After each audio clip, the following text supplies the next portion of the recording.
Good afternoon, good evening, good morning to everybody here. It's very good to see so many people here, and it's been a fascinating number of sessions today and over the last few days. My name is Stuart Hutton from the European Partners for the Environment, and I am the first moderator for the session this evening on panel 8.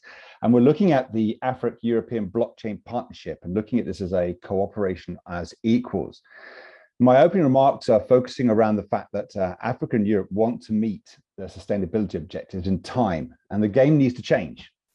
The purpose of the proposed Africa-European Blockchain Partnership, which should involve all African states in European, EU and non-EU states, is to make a major contribution to changing the game by leveraging the power of blockchain in a coordinated, persuasive and systematic way. Innovative proposals are made in terms of how an African European blockchain for SDGs platforms to design something of a winning partnership to support all interested parties, as well as to enable the most vulnerable countries and sectors, and also those who are disadvantaged, to take a leap forward with a pilot for the Great Lakes region. And there's lots of aspects that we'll be covering in this today. One of the focuses around also is the fact that this should be a partnership, a blockchain African European partnership, as a first international partnership of a new generation in the digital age, where technology is used to foster ethical and equitable advancement. We need to build trust and mutual understanding. We need to address disparities and promote public good.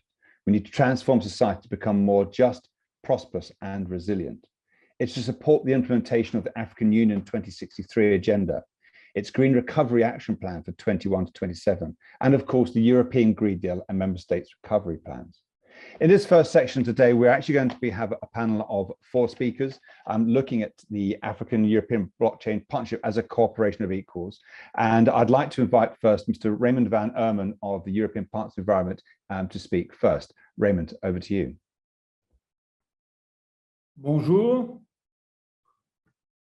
L'Union européenne s'est donné la transition jumelée écologique et digitale comme cadre de développement. Et nous appelons de nos vœux un partenariat Afrique-Europe blockchain qui fasse partie des accords que les chefs d'État et de gouvernement de l'Union africaine et de l'Union européenne scelleront en février 2022. Une économie de bien-être. Voilà le projet commun pour l'Afrique et l'Europe que nous proposons de prendre comme objectif. Ce partenariat devrait aussi s'inscrire dans des accords avec la Grande-Bretagne, la Norvège et la Suisse.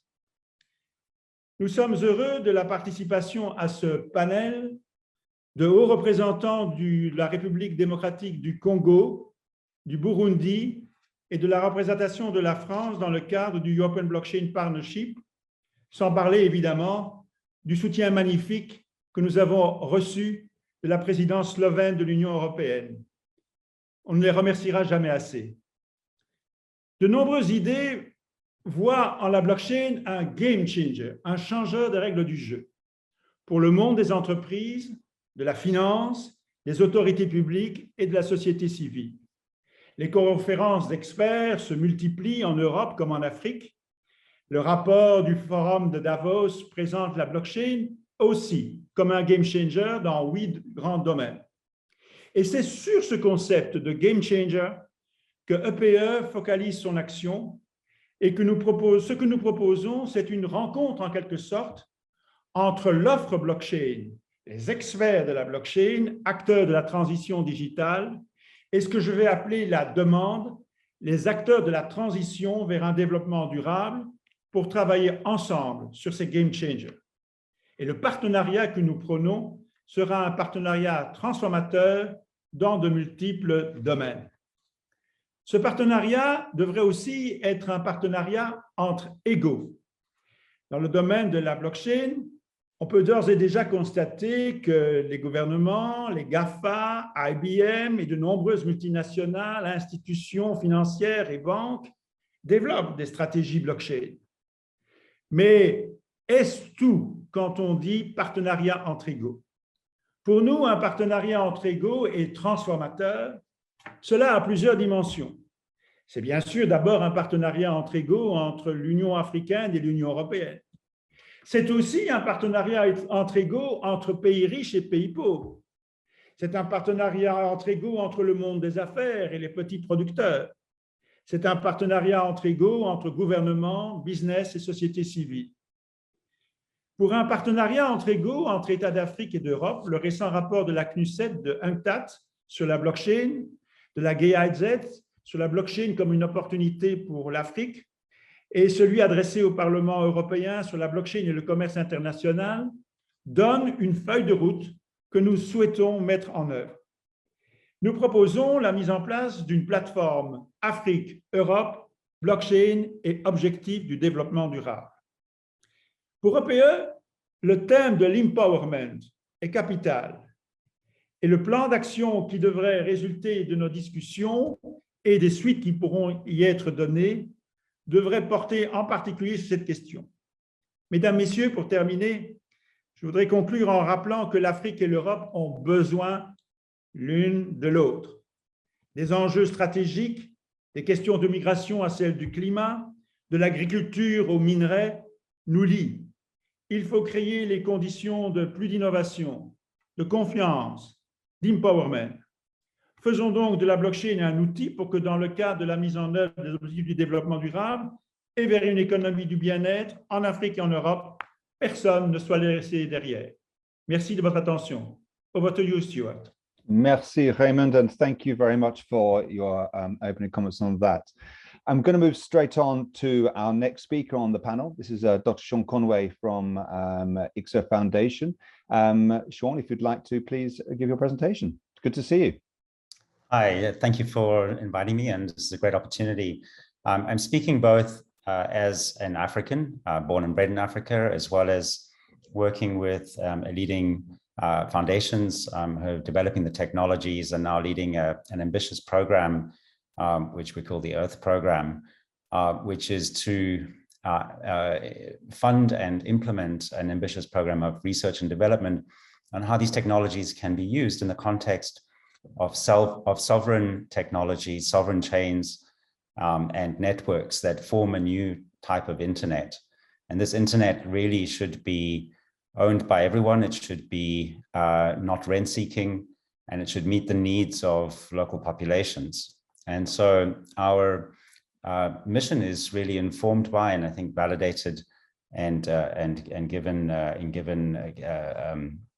inspiration by the declarations that have been made by the UN Task Force on Digital Finance for the Sustainable Development Goals, the People's Money Agenda, which really speaks about a citizen-centric financial system. And what we see that as in terms of practical implementation is enabling people, firstly, to have free access to sovereign blockchains, which are not rent-seeking and which are globally distributed in the way that the internet that we're all familiar with on an idealistic level is available for free for anybody. And to enable the kinds of user interfaces and the kinds of applications that are going to transform local economies into economies that enable people to transact more efficiently with financial inclusion, self-sovereign identity, free sharing of data, and all of those good principles that that have been laid out. And we've got some really great use cases in the African context, particularly around community currencies, which are gaining huge traction. So we have examples of in East Africa, the Sarafu network, grassroots economics, which currently has more than 60,000 users and is being supported by humanitarian organizations such as the Red Cross. We also have examples of using self-sovereign digital identity systems so that youth can gain digital identity and build up CVs of digital credentials relating to their skills and work experience, and will enable matching youth to opportunities in employment and in entrepreneurship within Africa, a large project which is being implemented, led by UNICEF in Africa and many other partners. And so to bring this together, we really need to have systems which address the need for interoperability, the need for sovereignty, and the need for free and permissionless open source innovation. And so this is really the reason for having this program, which is supported by the Interchain Foundation. The Interchain Foundation has been at the forefront of leading protocols such as the Inter-Blockchain Communication Protocol, which enables blockchain networks to send messages and speak to each other in a free way that is essentially creating the internet equivalent, the next internet.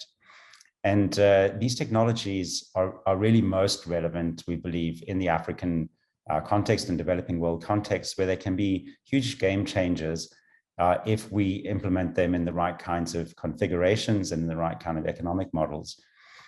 What's really important about this is the user interfaces. So the experience that most people have of using blockchain technologies is generally not such a great one yet. High gas fees and slow transactions and so on. And we're really looking to game change that in terms of providing mobile first access, partnering with major providers of technologies such as the Opera mobile browser, which is used by hundreds of millions of people already, building in wallets there, and ensuring that these technologies have got really sort of easy access, easy use, literally almost free to utilize, and that can meet the needs of local communities in terms of how the applications get configured and innovations that happen around that. So this is a broad coalition. It's led by an ethos of open source and collaborative technologies with many partners who are joining the coalition. And we've already built out some significant infrastructure with this, with real use cases and real applications being delivered already. And so I believe that we're very close to the practical implementation of these blockchains within an African context to meet real African needs and to enable broad access to this through the kinds of user interfaces that people are going to find easy to use and relevant to their daily lives. And so in the context of that, this partnership is important because many of the policies and ideologies within the European context around data sovereignty, around how we account for the impacts of business, the EU taxonomy, many of these principles are really important principles to translate and to bring into resonance with what's happening within African economies and the opportunities that we have there. And so this is a very exciting development of technology transfer, but also transfer of ownership of these networks and of these local economies. And so we really look forward to taking this forward in systematic ways with partners from Europe and involving a broad coalition across from the technology developers and providers all the way through to businesses and innovators and capital providers who can really scale up access to these critical technologies. And I'll stop there. Thank you. Thank you, Sean, for that input and some fantastic items and content. Really, really delighted with that. Thank you. I'd like to move on to our next speaker, Mr. David Wood, who is speaking from Critical Habitat Zones, South Africa. David, I'm going to pass the mic straight over to you. Many thanks. Thank you, Stuart, and afternoon or evening or whatever the time is where you are. My sort of first comments are that we're entering a very exciting age, and the dichotomy between EU and Africa, which in the conventional sense, there's a lot of friction in terms of getting capital to and the management of, etc., etc. The joy is that with this new technology, we now have the ability to really bring those barriers down and implement things in a completely new way. And if you look, my angle that I come from the African context is from the position of biodiversity. and biodiversity preservation and ecosystem health. And as a planet, we've not been that good at collaborating and cooperating to achieve simple goals. For example, the Aichi goals, biodiversity goals, which are set in 2010. Not a single one of them were hit by 2020, 10-year goals. We are 6 years or so down the line with the Sustainable Development Goals, and all indications are that we sort of way off track. We've also had $17 trillion worth of stimulus capital minted, floating around the globe, and the majority of it is actually doing more harm than good to the environment. And so in essence, I feel that we really do need to have a look at this quite seriously and really shift. Fortunately, the technology enables that. And so it's going to be moving from the old paradigm of trying to make a difference to sort of having making the difference that is needed. And in the context of the globe and specifically Africa, and specifically in the biodiversity space, there's a lot needed to be done. Blockchain technology, and whenever I use that word, one has to be very careful because there's so many different blockchains out there that operate in very different ways, and the incorrect application of blockchain is as problematic as any of the challenges that we have now. So the point being is that we need to shift. We need to make a fundamental shift, and we need to get it right.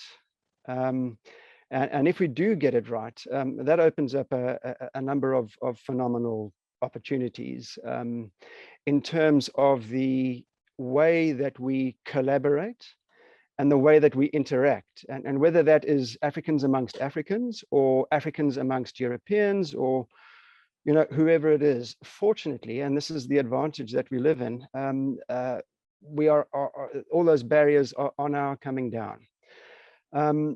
And for example, nature bonds are gaining a lot of currency, and they are moving along swiftly. And this is a very encouraging development. But in order to ensure that the intended outcome of those nature bonds or green bonds or EU green bonds with the EU taxonomy achieves what they are meant to achieve, it is just so important that we are able to verify stuff from the ground in Africa. And so the verification of the ecological state is going to be key going forward. And this is something that we are working very hard on, and will enable a bunch of opportunities if we can obviously get that right. And because on top, I mean, for example, we have the sovereign debt crisis in Africa, and from an innovative point of view, we could really utilize the opportunity to get us out of that debt crisis, and at the same time ensuring that our ecosystems are healthier as we come out of it. But the long and the short of it is, if we are able to, from the ground, verify the ecological state and get that data up, we are then able to compose and construct and develop many of the fascinating and exciting DeFi sort of products and opportunities out there. And in my opinion, this has to happen, and it has to be the way forward for any interaction between any blocks, whether that be EU or Africa or whatever, and based on verified, quantifiable impact that is happening on the ground. And I will stop there for now, just as an opening statement. Thank you, David. Thank you very much. You just caught me as about to send something out of the chat, so I'll try to remember that and do it in a minute. We have one more speaker on this panel, and just to let you know, obviously I did ask if anybody has any questions.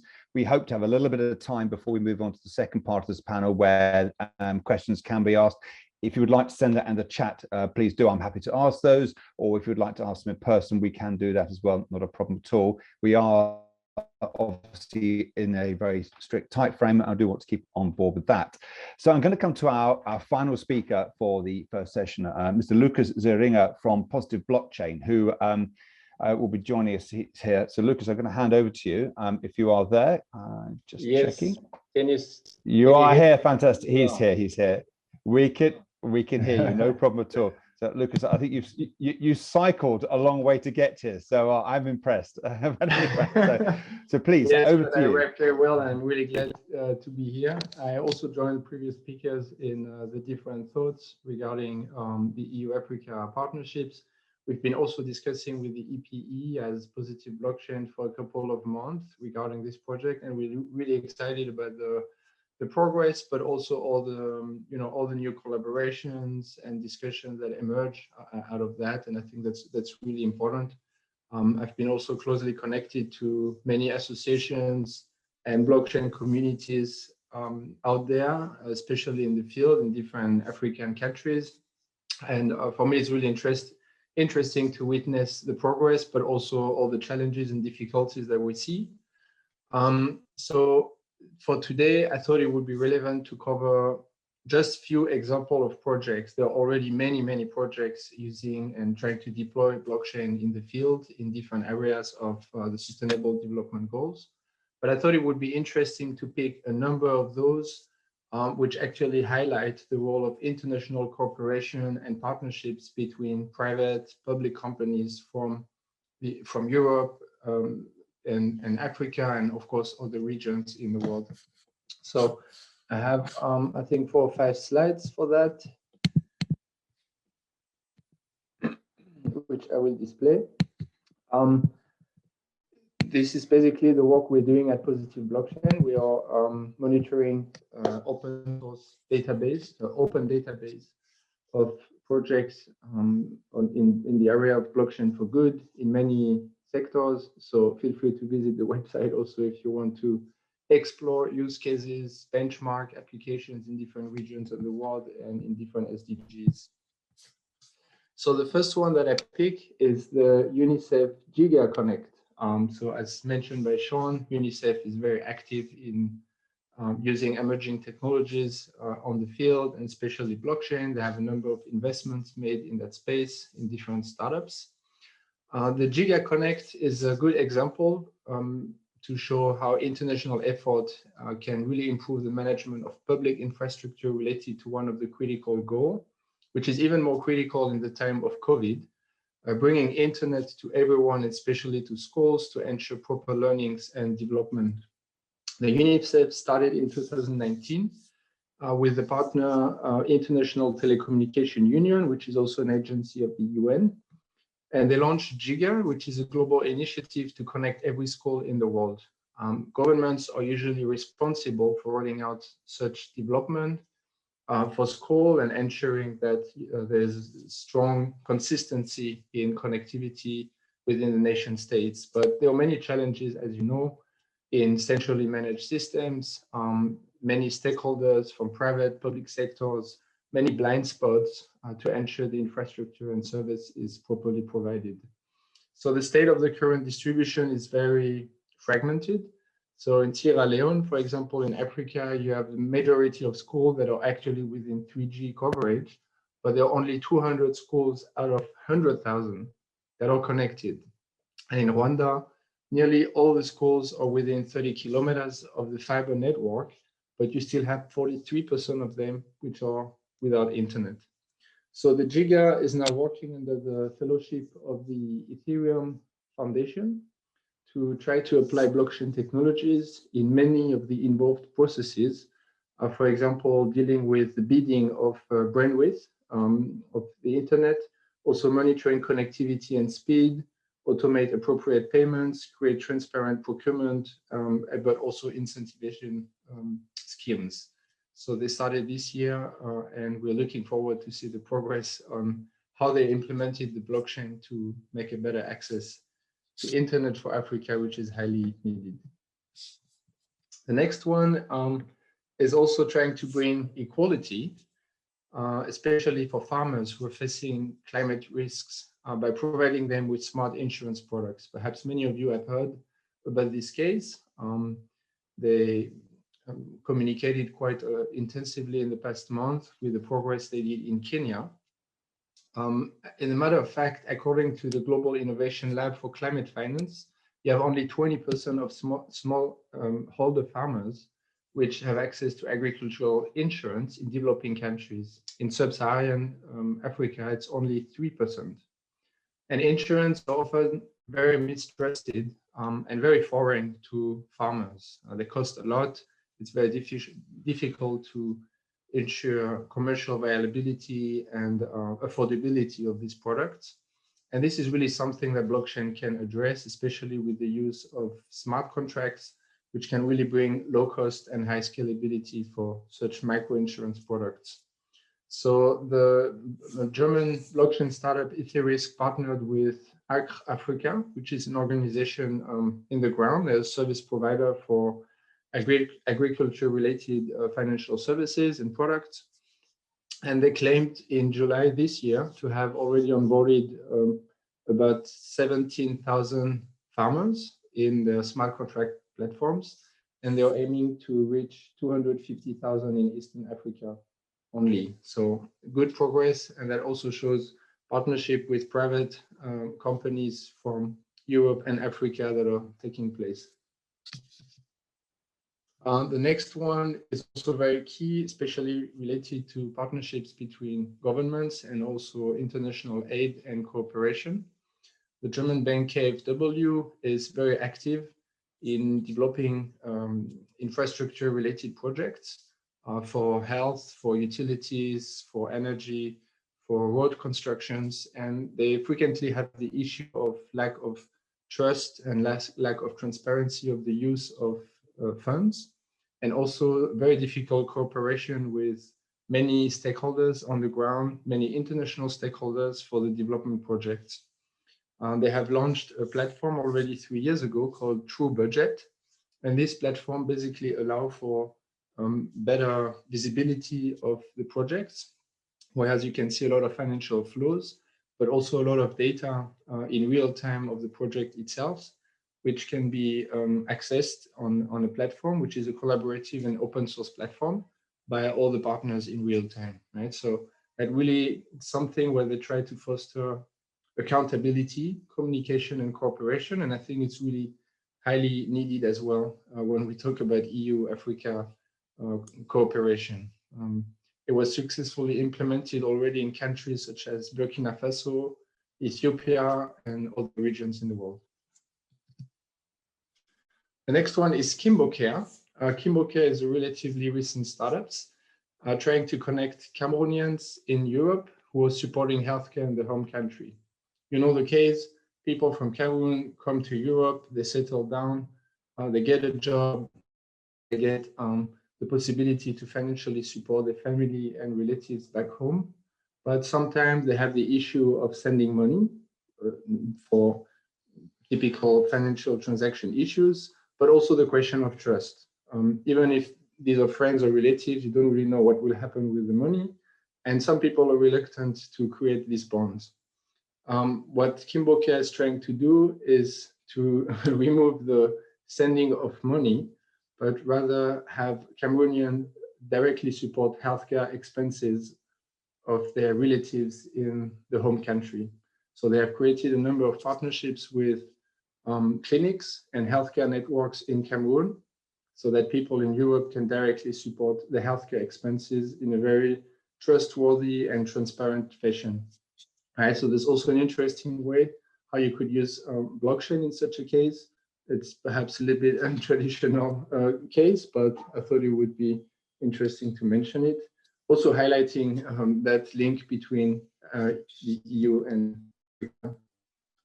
The last one I picked for today deals with resources extraction.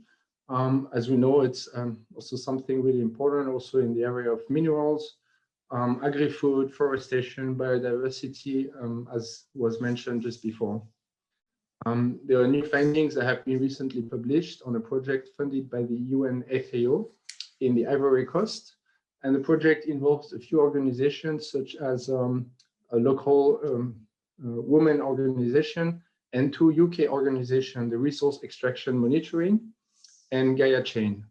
And the project really aims at increasing the sustainability in the charcoal supply chain.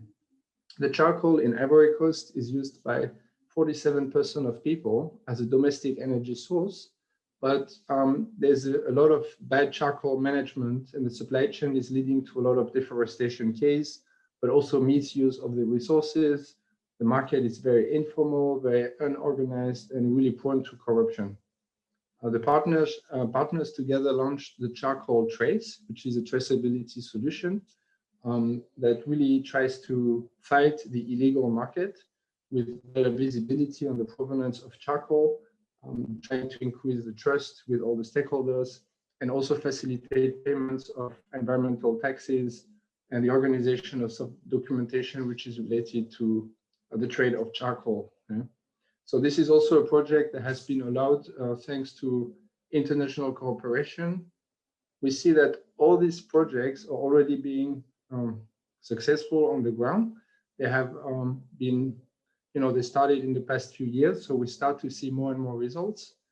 Blockchain is really being adopted by local and international public and private stakeholders as a means to bring more equality, fairness, trust, and responsibility in many key sectors of society. But all these projects, we believe they need more resources, more technical support, more coaching, and of course, more funding to deliver the promises, to change the status quo, to change the game, as we say, to scale, be replicated everywhere where it's crucially needed.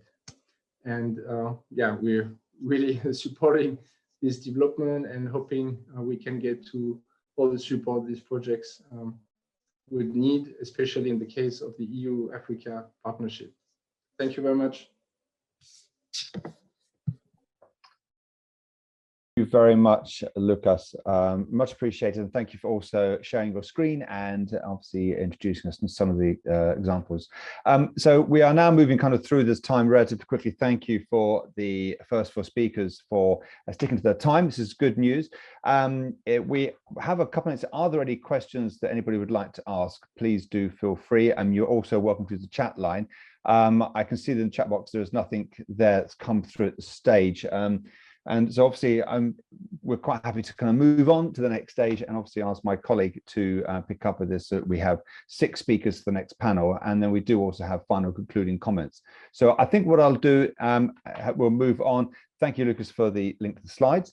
Thank you to Mr. Raymond Van Ommen from EPE, Dr. Sean Conway from ICSA Foundation, Mr. David Wood from Critical Habit Zones, and Mr. Lucas Zeringer from Positive Blockchain for their contributions.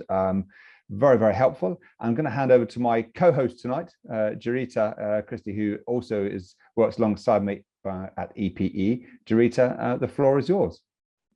Good, and good afternoon, good evening, and thank you for your time. So Raymond mentioned at the very beginning the EU-Africa Summit, which was foreseen under the French presidency in February 2022.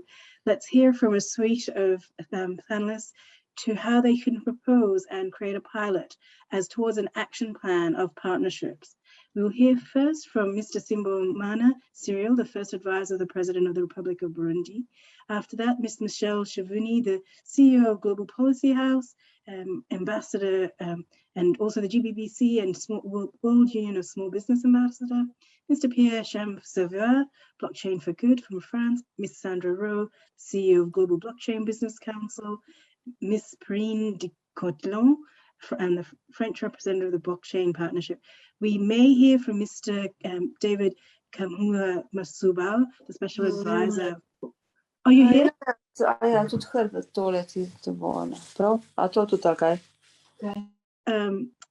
Sorry, if we could, who is having some difficulty to connect. This is the special advisor from the Democratic Republic of Congo. So if I may pass on to the floor to Mr. Siboma Cyril. Each panelist again had 7 minutes. Thank you. Je suis heureux d'être invité, mais je voudrais demander Mohasile Syria traduction parce que je vais présenter ma note, mes contributions en langue française. Je peux y aller directement? Allez-y, allez-y. Je fais ma présentation directement ou je sais quoi? Allez-y, présentez votre contribution. Vous pouvez y aller. Merci beaucoup. Au centre. Merci beaucoup. Je tiens à remercier tout le monde, spécialement Madame Slovène pour son invitation à m'adresser au panel sur le thème de partenariat blockchain Afrique-Europe et à ses organisateurs de sites Dirtido et Dunia Bora. C'est avec un grand plaisir que je me souviens d'avoir conclu la première présentation du projet blockchain. Of the blockchain project by Dunia Bora, EP and Global Blockchain Business Council on January 8 in Bujumbura at the Hotel du Lac Hotel. I'm also pleased that Dunia Bora, A Better World in Swahili, Isi Naziza in Kirundi, was founded in Burundi. It is a source of pride for Burundi. As I have already said to its president, it's very encouraging that this association, which wants to help the underprivileged, is working on the topic of blockchain, because they will be impacted by blockchain developments in the development of international trade, meaning agro-food, mining, other sensitive areas in Burundi, such as securing land rights, for example, and can find in this tool the means of community empowerment.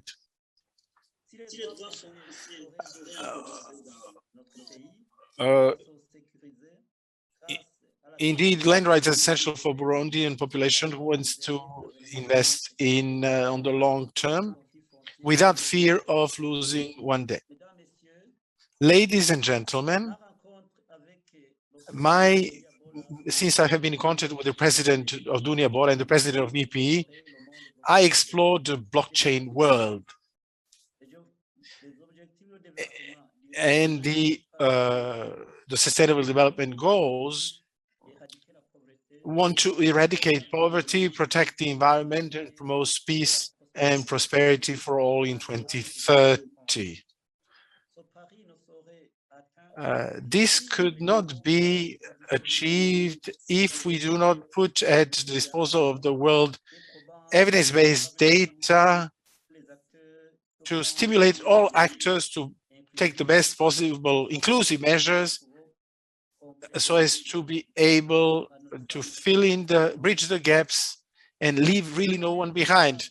These data in the role of governments and the policies, and we must take the proper decision and evaluate the result. This blockchain-based platform will be a highly anticipated, secure online that will allow in-depth analysis and assessment on progress on objectives and indicators and link them to our national development plans. All technology is a resource for better living when it's integrated into a broad and sustainable social approach. Blockchain innovation will make it possible to achieve these goals, but also to explore unknown environments when new solutions to current problems are needed. Ladies and gentlemen, around blockchain, some questions persist. Some present blockchain as an element of economic and social upheaval. The introduction of blockchain in our African society, does it involve only technological changes, or does it represent a genuine social revolution? Blockchain is often called the Internet of Values. And if we broaden this potential beyond financial value, could it promote the transmission of non-financial values in order to initiate productive dialogues that integrate existential differences and open to communities? In order to quote and paraphrase Togolese writer Kossi Efui, every event comes into the world by two paths: the outwards path, which is that of facts, and the return path, where facts are transformed into words, songs, parables, tales, riddles, proverbs, prophecies, myths, etc.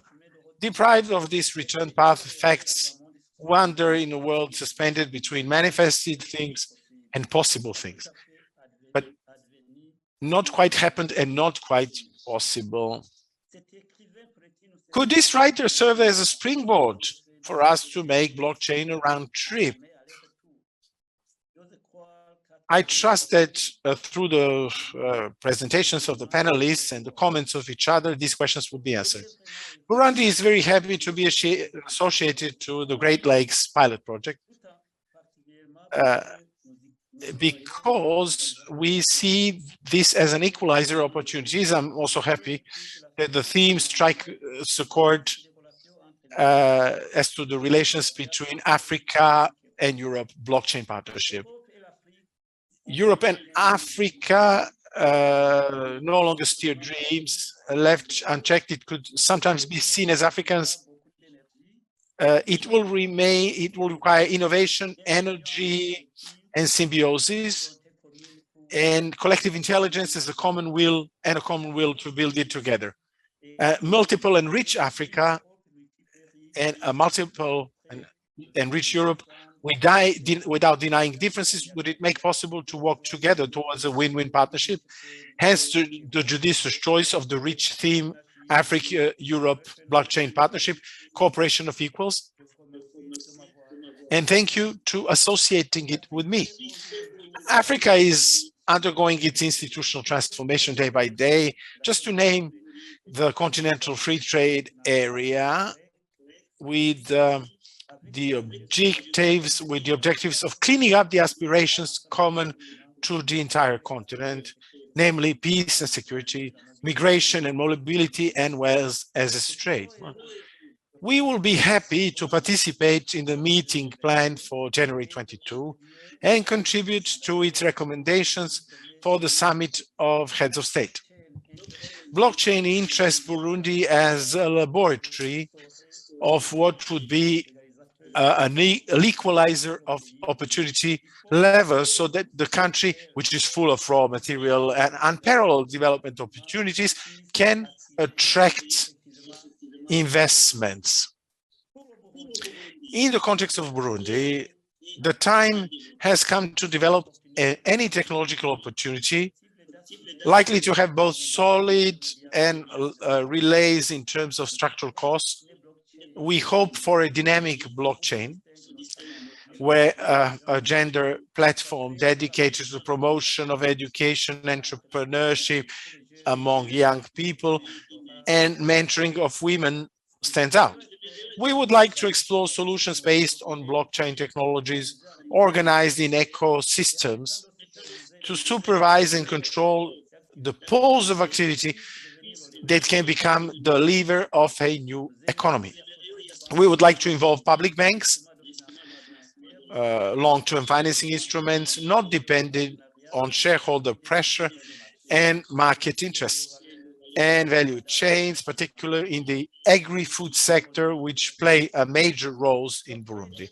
Blockchain is also to be explored as a lever to equalize opportunities for the underprivileged, namely small farmers and guardians of natural parks, as well as for school children, migrants, and this will be of great interest for exploratory studies. Finally, the Great Lakes Blockchain Initiative must be seen as a modest contribution to regional peace. Together, Africa and Europe will be on the rails of a holistic, harmonious, responsible, and sustainable development around the solution, namely provided by blockchain technologies. Ladies and gentlemen, it is with this creed that I close my presentation. Thank you. Thank you, Mr. Cyril Zimbabana. Great work. Thank you. May I hand the floor to Ms. Michelle Chivunga. Thank you. Thank you. Thanks very much, Jarita. First and foremost, it's really wonderful to be here. Many congratulations for hosting this excellent blockchain week. I would like to thank the previous speakers, including Mr. Cyril, for his excellent remarks. And for really kind of covering the ground around the significance of blockchain for the African continent.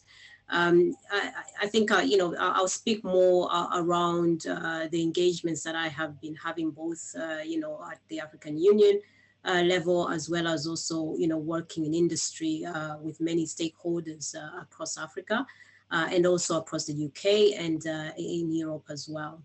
I think blockchain, I've been in the blockchain space for quite some time, since around 2010, 2011. And I have not seen such an exciting time as now, actually. So it's really fantastic that we're starting to look at these initiatives and thinking about, sort of cross-border engagement around blockchain. So that is fascinating.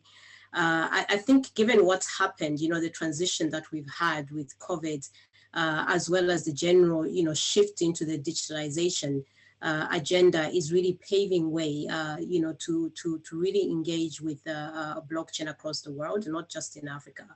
And one of the most exciting things, I think, with the shift into the digital economy is actually, we want to make sure that as we make that transition and that shift, that we are actually not leaving people behind.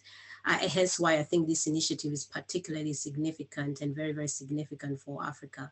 So, one of the things that I'm really quite passionate about is ensuring that we can work in partnership and in collaboration, with Europe, but also, with the UK and other parts of the world in order to boost interaction and adoption of blockchain across the continent and in Africa particularly. Now, Africa itself, I just wanted to highlight, we've heard about the fantastic projects that are already going on, and there is quite a lot of projects happening in Africa within blockchain, but also just generally within the fintech ecosystem. So we're seeing quite a lot of growth within the fintech ecosystem in Africa and in many parts of Africa, including places like Kenya, as many people know. We are actually creators and innovators, especially when it comes to things like mobile money, services. So the continent has already been very, very heavily engaged in digitized solutions and in digital forms of money. Now, the exciting thing about blockchain, I think for me, what I'm starting to see across the continent and how it really shifts quite nicely with our overall policy objective within the African Union is actually when we are talking about the implementation of the Continental Free Trade Area, the AfCFTA, which has really come into force, and we're starting to look at implementing that. And I think that's a very solid foundation in order to actually introduce and bring into the AfCFTA umbrella the role that digital tools like blockchain can play, and the importance of having these digital tools as enablers to actually help to bring in the implementation of the CFTA. And just to give people a bit of context, Africa is a country with 54, 55 African countries, all quite unique, all have very exciting investment opportunities, all very unique in terms of offering. So, as much as we sometimes say, oh, Africa, but Africa is made up of many, many countries. And these many, many countries are actually lie on the shoulder of small, medium enterprises and small businesses. Now, if you think about small, medium enterprises and small businesses, what do we actually look for? I mean, I'm running a fintech myself. So, for us, we look for value. We want to be able to have more cost-efficient ways of doing business. We want to be able to interact with our peers, and be able to make fast payments, not at high levels of cost. when you start to think about that whole ecosystem, you know, and what is required within that whole ecosystem, you can understand why blockchain is so relevant. And blockchain is a community-driven technology, you know, so it's a peer-to-peer kind of network. It allows people to interact. It provides opportunity for more efficient and, you know, cost-effective trading to happen. So this technology actually plays a very critical role. And I think, you know, blockchain working in par with other technologies actually even more powerful. So in order for Africa to benefit and for Europe to benefit with the interactions that happens between Africa and Europe, we can start to leverage the opportunities as these technologies present. The other area I wanted to just touch up on very, very quickly is the importance of data. Now, a lot of, you know, developing nations are moving quite fast around building their leverage and capital around what I call, you know, sort of data capital, right? And it's very, very important, I think, even for Africa to look into that and start to support, you know, the access to data. And that also, you know, connects a little bit to the issue around connectivity and access to the internet and affordability of data. That is something that we are looking at very, very strongly across the African continent, because without connectivity, you're actually missing out with the, you know, with some of these digital tools, including blockchain, you know, for you to be able to interact and use these tools effectively. So there's a whole issue around infrastructure, around connectivity, around data that needs to be looked at in order for us to leverage opportunities that blockchain can present for the continent. And just to kind of contextualize again, you know, Africa, you know, we have a $40 billion remittances industry, right, flowing into Africa. And even you just think about the remittance space and opportunities, you can use blockchain for that to really innovate and transform that. There are massive opportunities. Even the cryptocurrency market, which I know, you know, people tend to get confused between blockchain and crypto and, you know, Bitcoin, but even the cryptocurrency market, Africa is seeing the fastest rate of adoption of cryptocurrency in certain parts of Africa, with something like 105 billion worth of crypto that went between July 2020 and June 2021. So this is like literally in the space of 1 year. So we can see that this digital asset is starting to play a very significant role in our markets. And at the African Union, we're looking, of course, more strategically around how do we look at how can we, you know, sort of capitalize on what's happening, but at the same time look at things like consumer protection and develop strategies, you know, and work with countries across Africa to develop the relevant strategies to support this growth that we're seeing in the market. And finally, I think I've covered quite a lot of the areas, but I really kind of support this initiative and applaud, you know, the partnership that's been formed. And I think with this partnership, we're able to start to build more strategic links between Europe, you know, the UK and Africa. And with that, I think we're going to see quite a lot of, you know, sort of growth and even trade, you know, within sort of the trade cycles. I'll be speaking at the WTO next week with a very similar message that actually, you know, if we can start to close the divides that exist between Europe, you know, sort of UK, Switzerland or whatever, we're going to see a lot more value come out of these relationships, and it's going to become a lot more meaningful in order for us to look. We heard about, you know, the needs that we need to look at scalability around, you know, the blockchain space. We need to look at interoperability. We're looking at new forms of digital financing or digital money, for example, right? With things like digital currency and CBDC. How do we start to interoperate? You know, interoperability is very important. You know, interoperability between systems is very important. So again, the whole blockchain strategy and the blockchain agenda plays a critical role around that. And I'm very, very excited to support the group in terms of their ambitions to make this work. And I'm very certain from the African Union level, as well as from country level, as we've heard from Mr. Cyril, that there's going to be a lot of support to make this a reality. And thank you very much for listening. And it's a real pleasure again to be here. Thank you again, Ms. Michel. I hand the floor over to Mr. Pierre Chamsova, Blockchain for Good from France.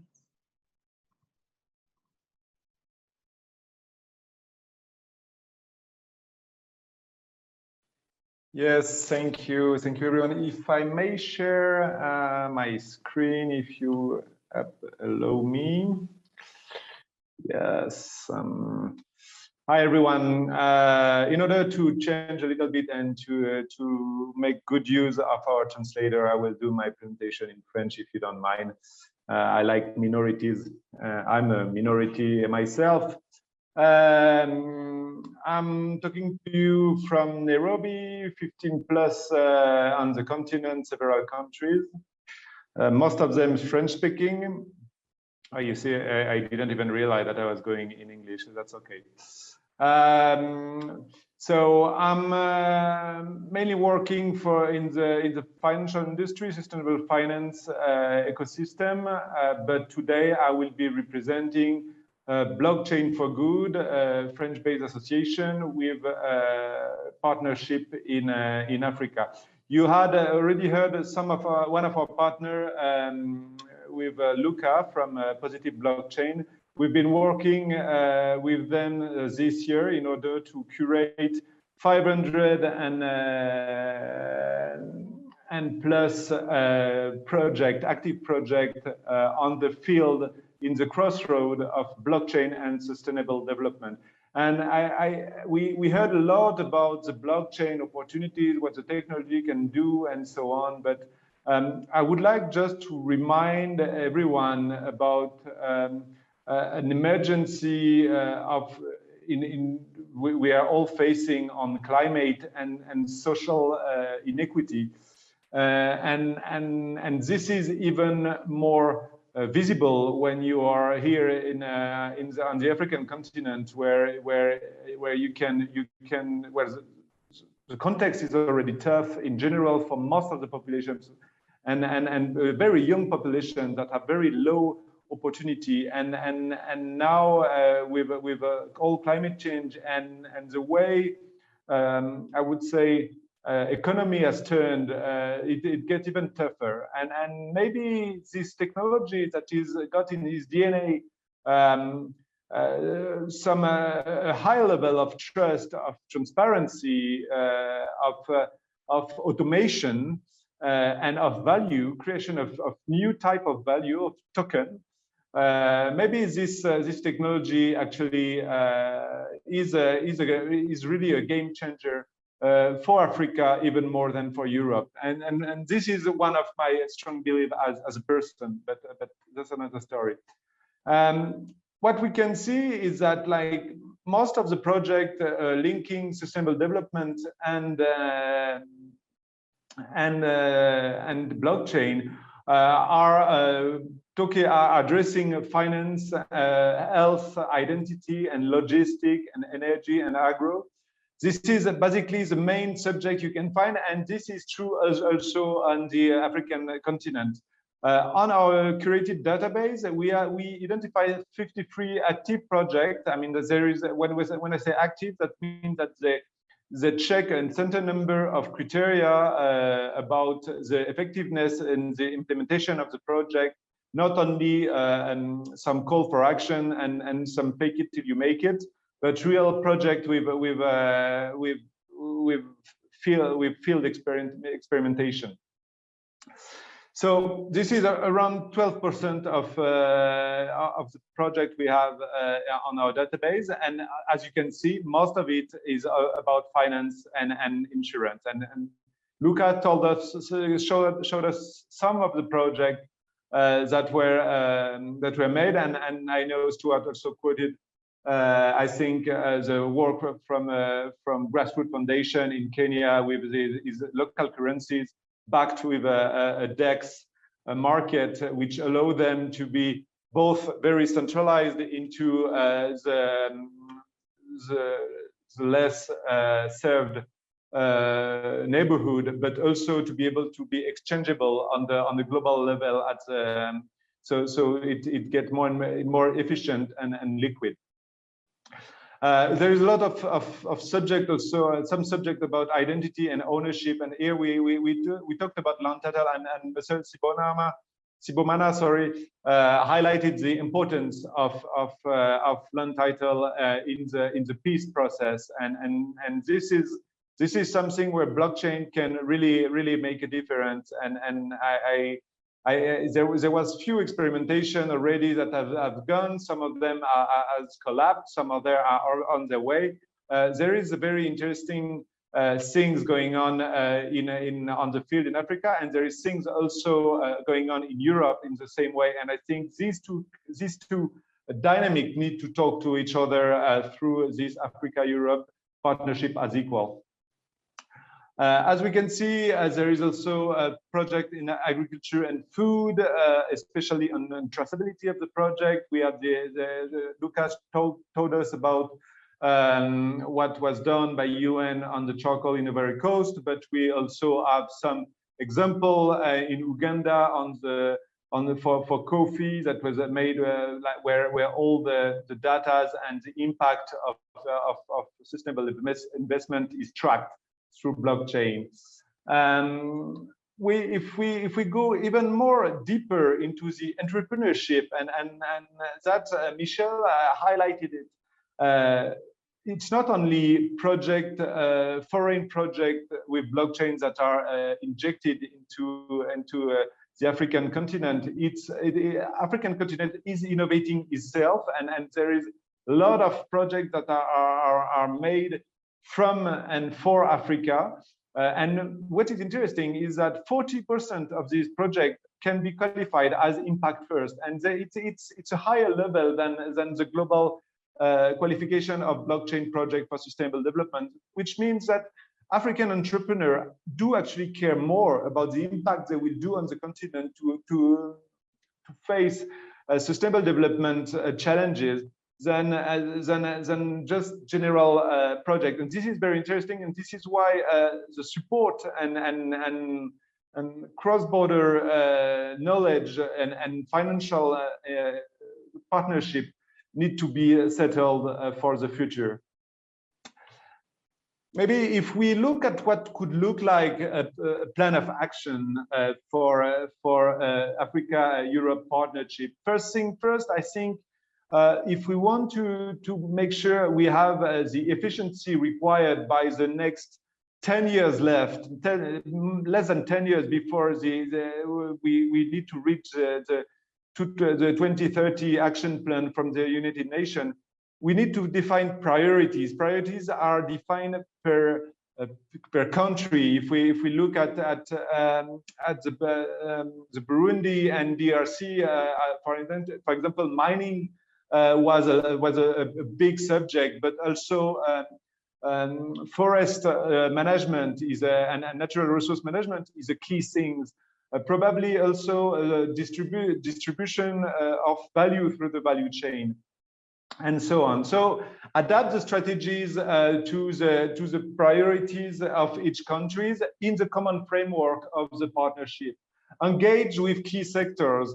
Federate the pure players. There is a lot of tech that are working in blockchain. Well, actually, the blockchain industry is very tech-oriented, when the sustainable development industry is very field-oriented. We need these two people to talk together, and for that we need to bring the pure player of each to talk together, and also we need to channel financial flow, and can be actually channeled through blockchains as solutions, channel them to support these priorities.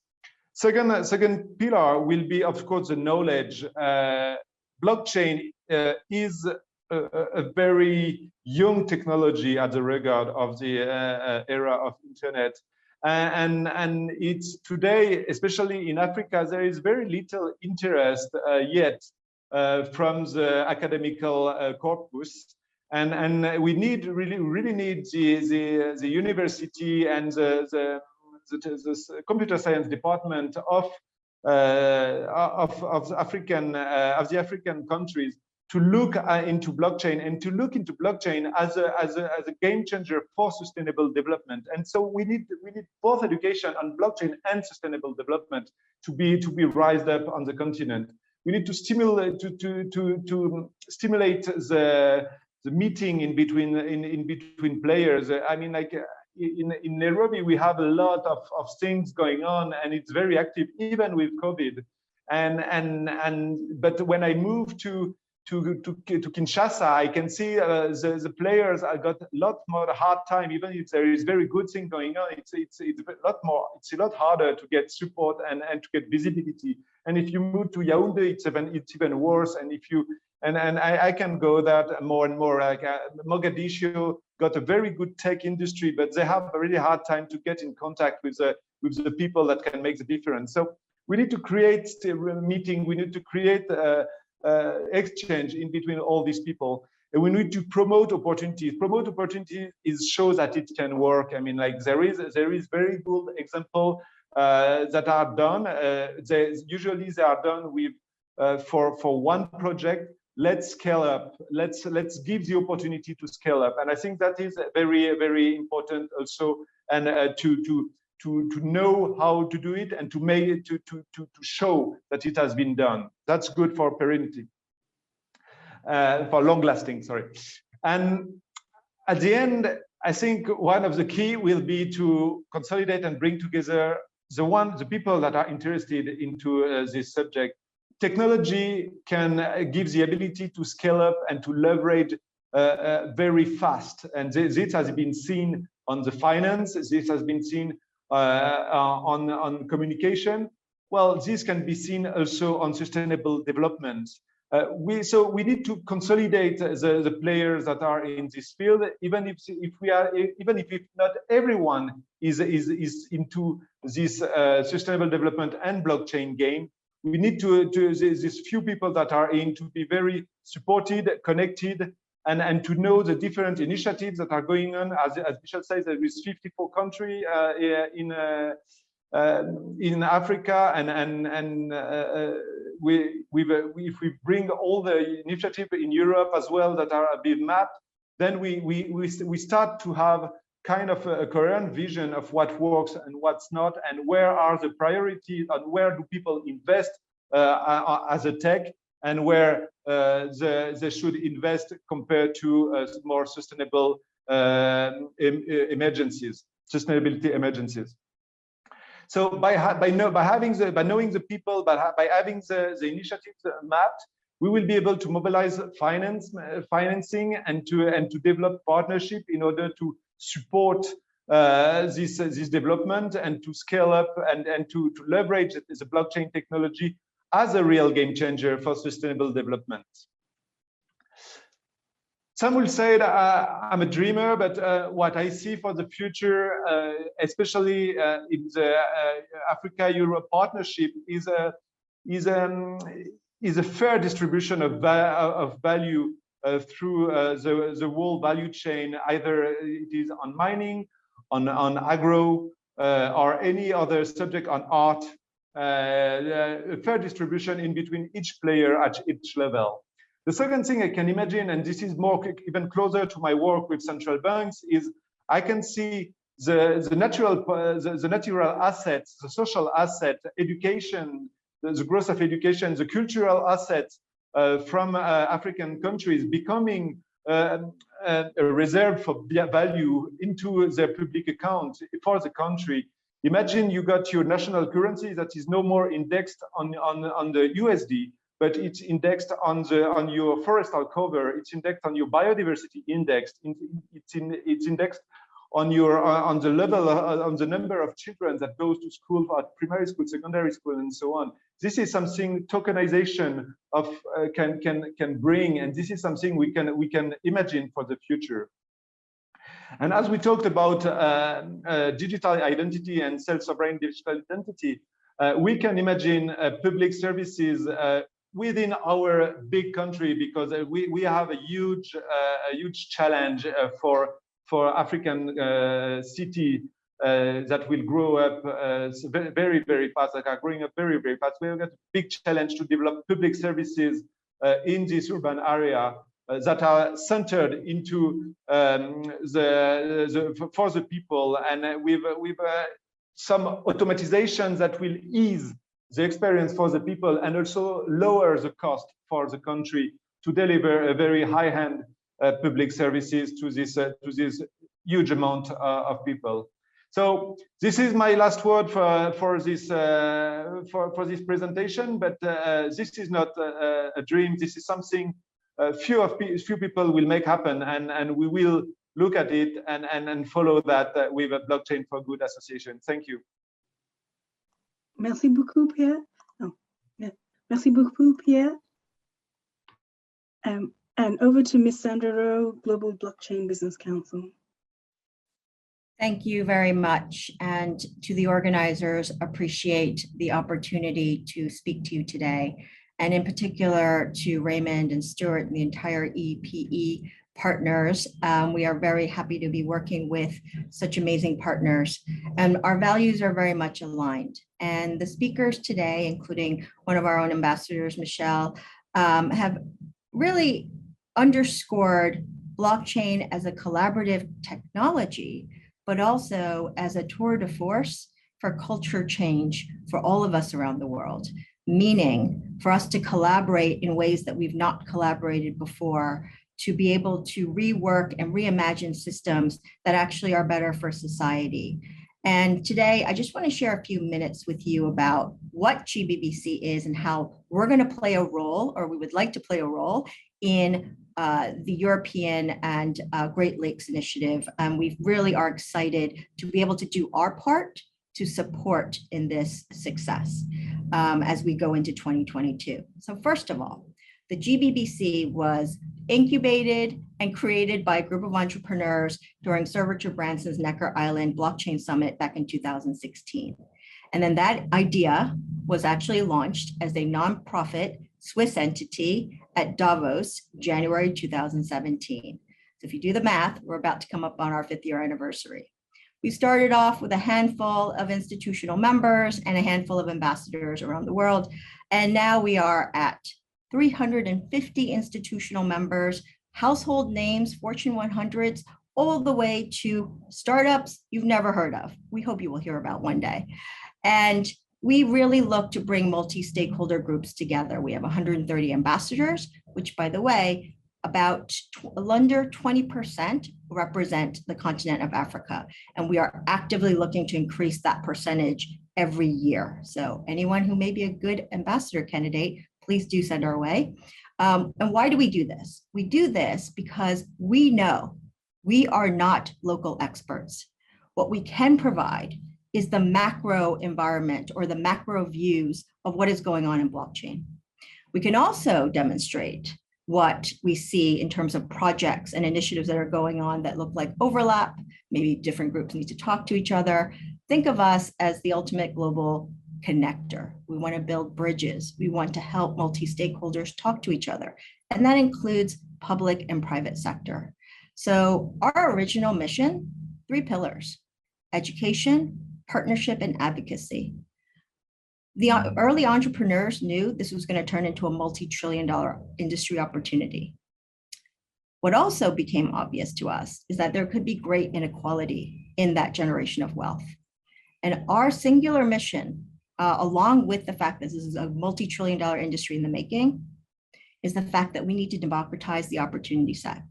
So we want to go far and wide and help support initiatives around the world that believe in creating opportunities for as many people as possible. And earlier speakers have already commented, in particular Raymond, we should not leave people behind. We absolutely agree with that. From the digital divide to those newly minted millionaires that are going to come as this technology evolves, we need to figure out a way how we increase the opportunity set around the world. And that means working with government. It is not about one group having it all and having all the answers. That's certainly not true. So we at the GBBC are here dedicated to provide as a connector around the world to different groups, lending our support on the ground to those who are the experts on the ground. And what do we need? We need financial support to go into these areas that don't have financial support. We need brain trust. We need people who actually know not only the technical, but actually how different frameworks have worked. Let this be an example that, this industry has been around for over a decade now. I've been in the industry for 10 years now. There have been a lot of mistakes made. There are things that we can learn from the mistakes made by others to do this better. And so I think learning what has gone on, and I'll give you one example. If you go to the GBBC website, the information is freely available. There is a global standards mapping initiative. It's called the GSMI. We have mapped 185 jurisdictions, nearly 400 industry consortia, and 30 plus technical standards. We partnered with the World Economic Forum last year and now have over 100 institutions and 200 individuals crowdsourcing this information. It is free, it is open access. That is our mantra. We want to make sure that we get information into the hands of as many people who are willing and wanting to learn. And so please take a look. I'm actually gonna hopefully be able to get you that link right there. And I really would like us to engage in a way that is not only just collaborative, but how are we gonna actually make this happen? We are doers. We are growing very rapidly, but we want to always have a couple things in mind. There is nothing wrong with creating wealth and opportunity as long as we do that in a way that gives a lot of people, or as many people as we can, a fair chance to have a stake in it. And we have that opportunity. So we are optimistic. Through this difficult time during the pandemic, we have actually seen the acceleration of the digital economy. We are both excited and actually very concerned about that because the digital divide is real. And we need to make sure that underlying base infrastructure is in place, and particularly countries and locations where that's not currently the case. And that means electricity and internet. It's about as simple as that, and having smartphones or having access to the devices that will power access to that digital information. So for us, it's not just about blockchain. It's actually a more holistic, how do we make sure we have all of the ingredients that we need to actually have success in a given location, whether it be a country or a city or a group of communities. So with that, I just want to thank you for this time, and hopefully we can engage in further dialogue. Thank you, Ms. Rowe. And now over to you, Ms. Perrine de Cotelon, the French representative for European Blockchain Partnerships. Bonjour à tous. Je suis Perrine de Coetlogon. Je travaille à l'université de Lille. I work at Dublin University, and since the fall of 2018, I work in the Blockchain European Partnership, and I'm not currently representing this partnership. So I would just talk to you about very simple and clear things that will make you appreciate everything that has been accomplished so far. First, I'm working for the Interministerial Digital Department.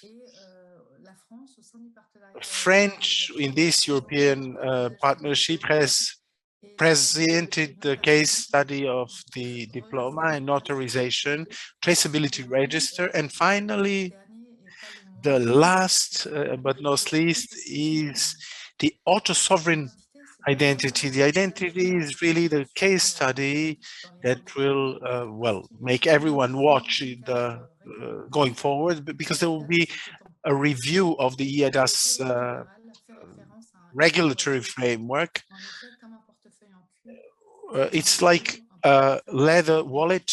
We will soon have a digital wallet in our pocket. We will have, of course, this in our smartphone or in other device, and we will source data as we wish, and this data will be authenticated. This could be, for example, an ID card or a degree, which will be a unique, which will have a unique number. And we will be able perhaps to take a driver's exam and other attributes that we distribute. The idea is that even if it's issued by the state, like in a leather wallet, we do not need, well, the police ministry will be not notified each time when we show our ID card, and when we take out this device, it will be ours. And this is quite interesting. The blockchain is something that is not visible. It's something that, well, has happened in the financial world, but it's not auto-financed. It's infrastructure, and investments are needed. Sometimes there is confusion with people thinking that since blockchain issues tokens, Bitcoin, then it must be auto-financing industry. But blockchain brings infrastructure, IT infrastructure. It brings something new, authentic, and this is extremely interesting. We have been listening to this all the week, and I would take this opportunity to thank the Slovenian presidency and the president of the presidency, Elena, that I've been knowing from the very beginning, and we have been working together. So I want to talk to you about education, because it is extremely important in Africa. If the EU, and we hope for this in the French presidency, France being present on the African presidency, if Europe want to work on this path, I think that the case of the degree is extremely interesting. So I want to tell you a couple of words, both generally and very specifically on the Lille University. The general idea when it comes to the ledger in English, is that at each moment everybody can find its educational outcomes. This will be a degree, but there are many people that don't have a degree. Maybe they have a skill, know-how, and if at any time of their life this business wants to have this recognized, they will, well, have better chef insurance, and they can say, for example, this or that person that have said that I can build an instrument, something, and they will have to, they will be able to present it in a digital manner. What's interesting about the degrees, this is for digital certificates. When they are issued by a person or institution, these certificates can be shared on social networks, professional, personal, within associations, to recognize other persons. This is a peer-to-peer thing under the same standard. When I came with this project in my mind, I was working for a year already in a digital working group in the education and youth ministry that enabled me to acknowledge that this is a world tendency where we can have micro credits for certification. And this was, of course, part of the European infrastructure for blockchain services. We feel that really we touch upon with one single technology, verifying the credentials and embedding this in blockchain, we touch upon the online authentication for online education in order to be able to recognize people and their degrees. So this is not only education, it seems to me that this is one case, very interesting case for public services. That's why I will also focus on this opportunity. I feel, of course, that there are other topics that, well, can be mentioned, such as traceability of minerals or insurance. We have had several examples. I also heard about that on the occasion of, well, during the whole week, and on the occasion of an initiative that's being established in France, public and private, in order to create the infrastructure that will underpin the European infrastructure. This is extremely interesting. And in this framework, we work with Young Group. This is the national printing press in France, and they worked with UNICEF. When it comes to identity, for non-identified children, they have been born, well, in Africa somewhere. And we have a similar project with the ministry, re-establish one's identity, give a new identity, or take certain elements and embed them in blockchain to allow faster identification. I would like to tell you that I'm a member of the group of the pilot committee of the World Bank on blockchain for education that was established. This is interesting. UNESCO has also established a very interesting group, blockchain and open education, because I'm also an elected member of the Open Education Global. This is actually a global association for universal access to education. So UNESCO has an interest about blockchain in the educational context and not only about micro-certificates. Well, I want to wrap up by saying that this initiative seems to me extremely useful and promising. I think, and this is not my principal purview, cryptocurrency is an opportunity which should be democratized, although they're not recognized presently in the regulation system. There are certain cases that are tested by the Banque de France, the French National Bank. Not be interesting is maybe missing an opportunity for a government and also failing to understand that reserving the cryptocurrency for only the few, this would be a pity for people on the African continent that should be able to establish certain projects helped by the financing that was mentioned by Pierre in his presentation. Thank you very much. I have heard the president of the advisor to the president of Burundi, and thank you for your invitation, and I will keep you posted of my nomination. Thank you. Merci beaucoup, Perrine. We had a problem with Mr. David Kamua Musabo, but Raymond Van Herman will be able to speak some of his key messages on his behalf. Over to you, Raymond.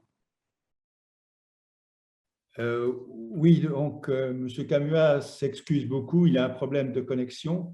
Je vais simplement préciser ici. Basically, unfortunately, he cannot connect, and I will try to just give a few remarks. Sa proposition de base. So basically, his basic proposal de cette semaine européenne de la blockchain was to dedicate this blockchain week and to actually call it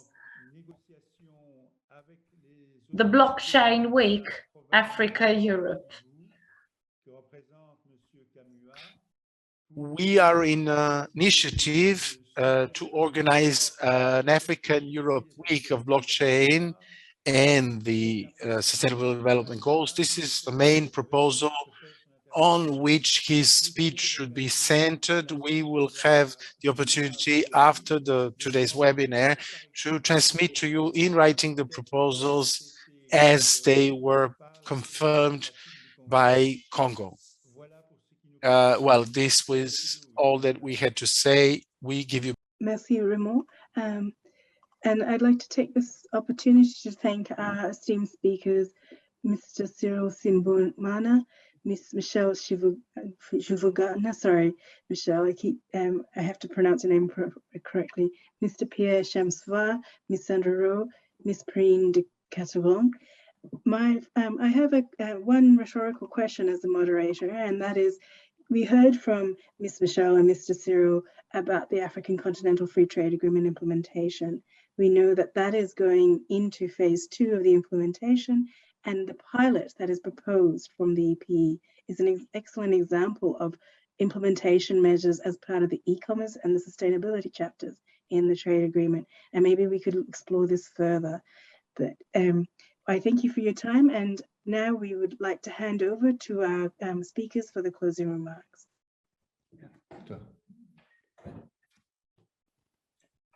I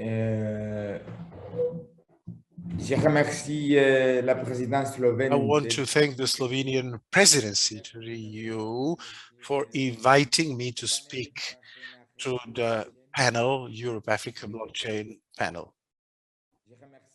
I want to thank the speakers and the interpreters. Why does this interest of my NGO Dunia Bora in the Better World in Swahili? The association helps the underprivileged. These will be impacted by blockchain developments in the field of international trade, food industry, mining, etc. the disadvantaged are also looking for new ways of accessing financial resources. We want to help put the technological lever that blockchain constitutes at the service of local actors and stakeholders who are or will be concerned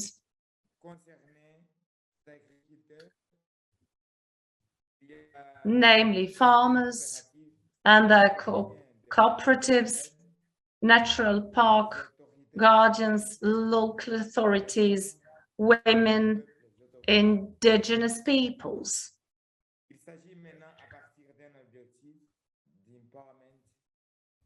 We also want to conceive an action plan. We wish to see proposals formulated during this blockchain week, which regards sustainable development. If we talk about the Big Lake region, we know that it's important not to let anyone behind, not to leave anyone behind. In the face of the shocks to come, we will need more solidarity. This must be organized around the construction of an economy of well-being. Thank you very much for your attention. On behalf of the European Partners for Development, for the Environment, I would really like to thank you for being with us today. I think we should also be thankful to the Slovenian presidency for enabling this meeting or webinar. But allow me to put forward some of my thinking while listening to all of you during the event. It strikes me how, irrespective of the fact that blockchains are not a new tool, they do remind me of what we did when we jumped over a number of technological innovations, like the mobile technology, and tried to use it to the benefit. And as my colleague right now said, social benefit. And therefore there is a fantastic opportunity, but also an enormous challenge. And in that sense, maybe we at one point we can have a more in-depth lessons learned of how people-friendly is it. I was struck by Pierre saying that, and I think Perrine also, how that can be used in conflict environments and to promote peace. And in that sense, I must say that women and a lot of the gender equality programs in Africa especially have been trying to encapsulate the opportunities of new technologies and new tools. And in that sense, I think what we as activists and organizations should push for in the new European Union strategy is precisely jumping over the hurdle of déjà vu, of being much more open and innovative in the application of the tools that we have, that we are developing at this point. And in that sense, I think also for us, it will be interesting at some point to make an overview of the usage and the buy-in of the local communities and at the national level of this opportunity or these tools. We certainly look forward to continuing this dialogue, and we will, as the EP, discuss that in our board and with our colleagues, how to make this dialogue more in-depth. And therefore, thank you so much for actually situating the discussion and couching it into that broader context of the new strategies leading up to the implementation of the SDGs. And we know that the pandemic has not only slowed down the implementation, but has also raised many new challenges that we didn't think about. And that new challenge is looking at the holistic perspective of what these technologies, that is the, I think, fourth EU new strategy, Green Deal strategy approach. We as the EP are looking for partners. We are ready to partner with our member organizations and with our experts. And please be sure that we shall continue in that direction, and we'll let you know what the follow-up is. If I'm not mistaken, and Stuart and Jarita, you know better, we have been recording this, and I think we will be taking the key messages, which we'll send to you and then see which way we go. Raymond has already mentioned the opportunity we have for February 2022. And please be also, I would say, forward looking and contacting us with initiatives so that we can all together actually take this forward, because I think we will need still an uphill battle, whether it is in making those connections between the EU and Africa and so on, or making the connections between people on the ground. And I thank all those, especially, who have given us concrete examples of what that meant on the ground and how that. So we will have an uphill battle for the buy-in. And we are looking at this 2022 event as a demand and supply. A supply of knowledge, innovation, and expertise, and demand of what the local communities and the national governments would like to have and would like to see. And I think in that sense, I think it was someone, Pierre or someone, who mentioned the UN agencies. I think there's a lot to be done with the UN agencies still, and also getting them fully on board. So I'd like to thank you all on behalf of us. I'd like to thank the team. First of all, Raymond, who's done an enormous job and put all this together. And thank you, Raymond, for pushing the EU-Africa side of it. You have been pioneering this for the last 2 years, and we are very happy. Somehow, you know, sometimes you go ahead. You're ahead of the game, and then it takes some time for the game to catch on. And also for Stuart and Jarita, and for our other colleagues. And thank you all for being here, and be sure there's a follow-up coming up. And I hope the Slovenian initiative will also be able to distill some of these points that we have discussed today, and that we continue the discussions and the questions. I had quite a few questions, but we didn't have the time, so hopefully we'll have it some other time. Thank you very much for being with us and being here. Thank you from my side as well. I'm very happy that during Slovenian presidency we started with this initiative. I'm sure that we will be able to strengthen this initiative and to develop this in further years and months, and we can really create some really strong network which can enable supporting both initiatives in Europe and Africa, to support the transfer of knowledge, the transfer of experiences, and also to establish a cross-border collaboration, multi-country collaboration, as we have in Europe, also in the relations of Europe and Africa. So thank you very much to organizers. Raymond was very intensively organizing this meeting, and thank you all for participation today. There was many top ideas that we will try to summarize, to make some outlines from this, and to start building the real relationship and partnership in the future months. Thank you very much for being here, and welcome to our next steps in building that partnership together. Thank you.